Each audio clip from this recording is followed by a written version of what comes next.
is me JM and welcome to my YouTube channel. And for today's video, nandito na naman tayo sa Baguio kaya gagawa na naman tayo ng panibagong hotel room tour. At nakastay tayo ngayon sa New Town Plaza Hotel. Kaya wag na natin patagalin pa. Tara, samahan niyo ako!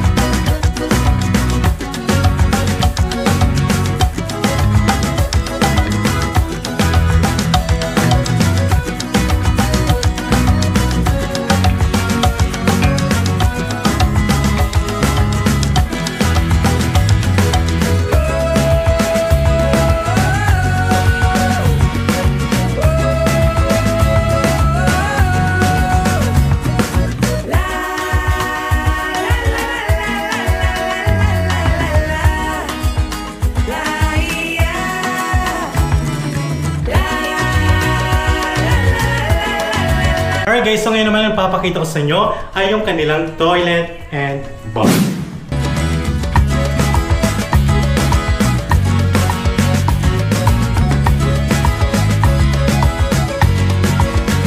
Alright guys, so yung pinaka best part ng ating hotel room ay meron tayong veranda.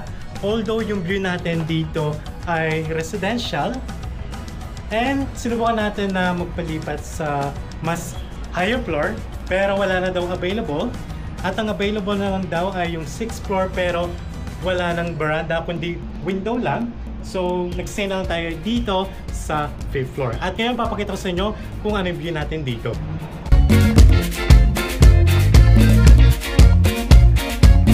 Okay guys, so sa kabilang side ng ating hotel ay nandun yung kanilang mga deluxe mountain view. Although yung kanilang hotel room rates nasa 1,500 pesos, yung difference ng standard fan room at deluxe mountain view. And I think yung kanilang deluxe mountain view ay meron silang mini ref, pero dito sa kanilang standard fan room ay wala. Alright guys, so pinabook pala natin to via Klook app for only 3,222 pesos.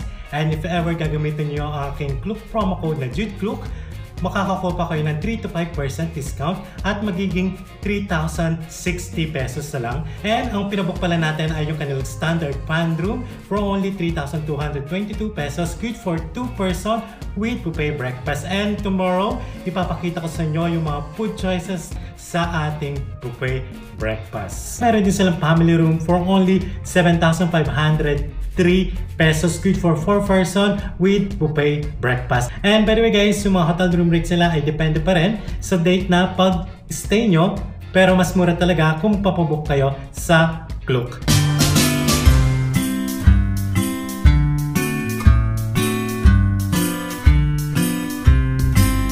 Alright guys, so ngayon paalis tayo ng hotel dahil pupunta tayo sa Botanical Garden. Actually, nasa 2 to 5 minutes walk lang. Sobrang lapit lang. In fairness guys, sobrang ganda ng mga Christmas lights dito sa New Town Plaza Hotel.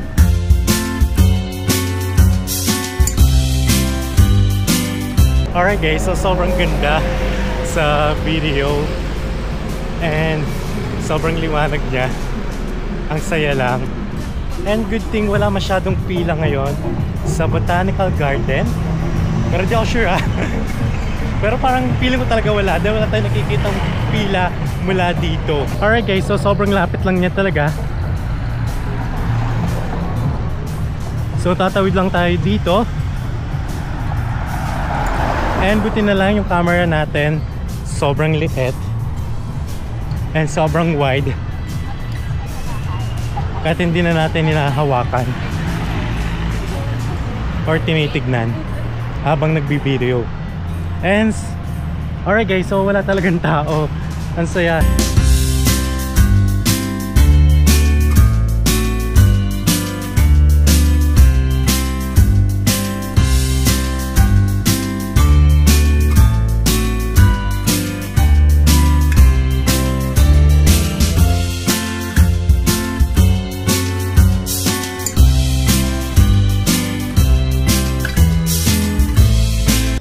Alright guys, dito sa part na ito medyo madilim na. Medyo nangingilabot lang ako ng konti dahil hindi na siya ganun kaliwanag. Unlike last year, sobrang dami mga Christmas light. Pero right now, parang itong mga post lang yung pailaw sa kanila.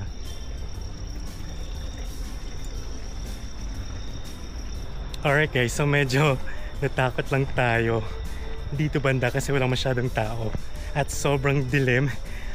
Parang mas okay pa rin yata yung last year kasi mas maliwanag, mas buhay na buhay. Ngayon, yung mga ilaw dito ay itong parang mga poste. Okay. And kung titignan natin banda dito, konti lang yung may mga Christmas lights.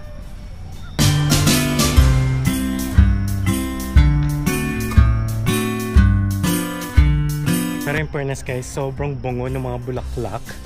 Last time na pumunta tayo dito, medyo malilit pa lang. Pero ngayon, parang ang kakapal na nila, ang tatangkad na nila, ang lalabong na nila. Okay.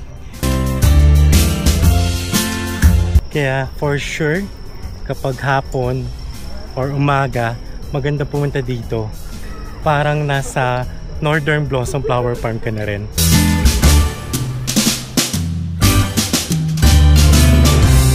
The next day.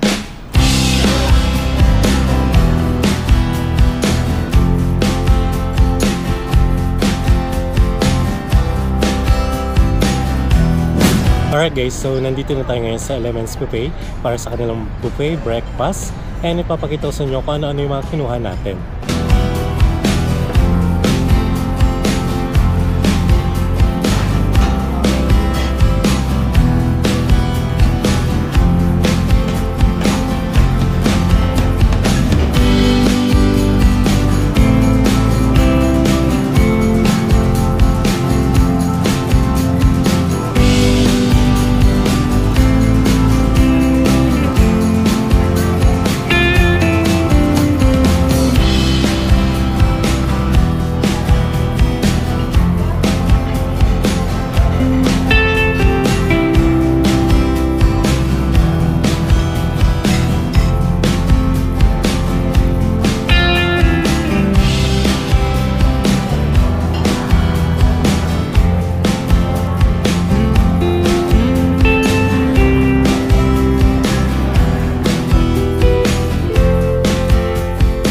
Alright guys, so pwede rin pala kayo mag-walk-in dito sa buffet breakfast for only 380 pesos. At ang kanilang buffet lunch naman ay nasa 580 pesos. At yung pinipilahan talaga na merienda buffet from 2 p.m. to 5 p.m. ay nasa 280 pesos. Meron din silang buffet dinner for only 780 pesos kapag weekdays. And kapag weekends naman, medyo nakalimutan ko na kung magkano, ilalagay ko na lang dito. Alright guys, so sa sobrang dami na natin napuntahan na hotel dito sa Baguio, masasabi talaga natin na ito yung pinakasulit na buffet breakfast dahil sobrang dami yung pagpipilian. Actually, pwede na rin talaga siyang lunch. So pwede kayo mag-breakfast dito from 9 a.m. to 10 a.m. para pag lunchtime, busog pa rin kayo. Tapos mag-merienda buffet naman kayo from 2 p.m. to 5 p.m. And yung kanilang buffet breakfast ay nasa 6 a.m. to 10 a.m. Alright guys, so time check 11:59 a.m. at pa-checkout na tayo dahil yung checkout time dito ay 12 noon. And for the last time, papakita ko lang sa inyo yung view natin dito sa veranda. Kasalukuyang umuulan talaga ngayon. And sana mamayang gabi ay hindi na umulan. Pupunta naman tayo sa The Monarch Garden dahil sa kanilang mga Christmas decoration or Christmas light show. And lilipat naman kami ngayon sa Chalet Baguio at meron din tayo gagawin na hotel room tour doon. At if ever magpapabook kayo ng hotel accommodation nyo sa Klook, gamitin nyo lang aking Klook promo code na JudeKlook para makakuha pa kayo ng additional na discount. Okay? So thanks for watching! Bye!